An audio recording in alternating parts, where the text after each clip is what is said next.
Gaza में Israeli सेना ने जिस दमखम से हमला किया था, अब वो धीरे धीरे कम होता जा रहा है, क्योंकि गाजा के भीतर कई ऐसे फ्रंट बने हुए हैं जो इजरायली फौज पर ताबड़तोड़ हमले कर रहे हैं।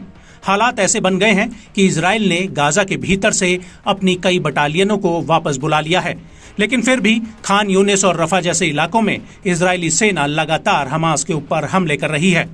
लेकिन हमास और उसकी सैन्य शाखाएं अल कासिम ब्रिगेड और अल कुद्स ब्रिगेड इजरायली फौज के लिए बड़ी चुनौती बने हुए हैं, क्योंकि ये दोनों ही संगठन इजराइल की सेना पर घात लगाकर हमले कर रहे हैं।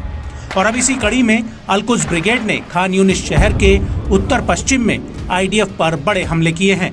ये हमले दक्षिणी गाजा के हम्मद शहर में हुए हैं।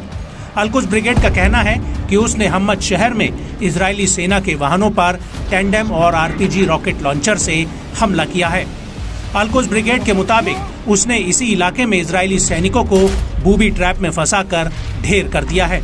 अल कुद्स का कहना है कि यहाँ पर एक इमारत में इजरायली सेना छापेमारी कर रही थी, जिसमें पहले से ही बारूद बिछा दिया गया था, और जब आईडीएफ के जवान इस इमारत के भीतर दाखिल हुए तो उसने इस बिल्डिंग को रिमोट कंट्रोल से उड़ा दिया, जिसमें आईडीएफ के कई जवान हताहत हुए हैं।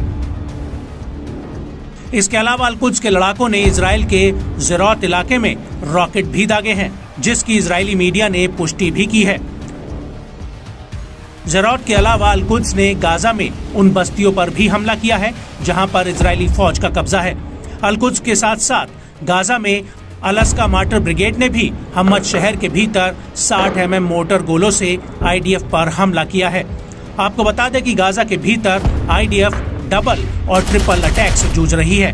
एक तरफ अल कासिम ब्रिगेड तो दूसरी तरफ अल कुद्स और अलास्का मार्टर ब्रिगेड आईडीएफ की गाड़ियों को बारूद लगाकर उड़ा रहे हैं। इस हमले से पहले अल कासिम ब्रिगेड ने 6 मार्च 2024 को इसी इलाके में इजरायली सेना के एक जत्थे पर हमला किया था।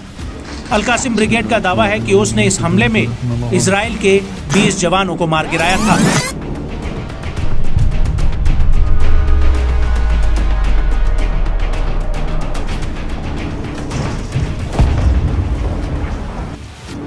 अल कासिम ब्रिगेड के मुताबिक हम्मद शहर के भीतर एक इमारत को उड़ा दिया गया था, जिसमें इजरायली सैनिक मौजूद थे।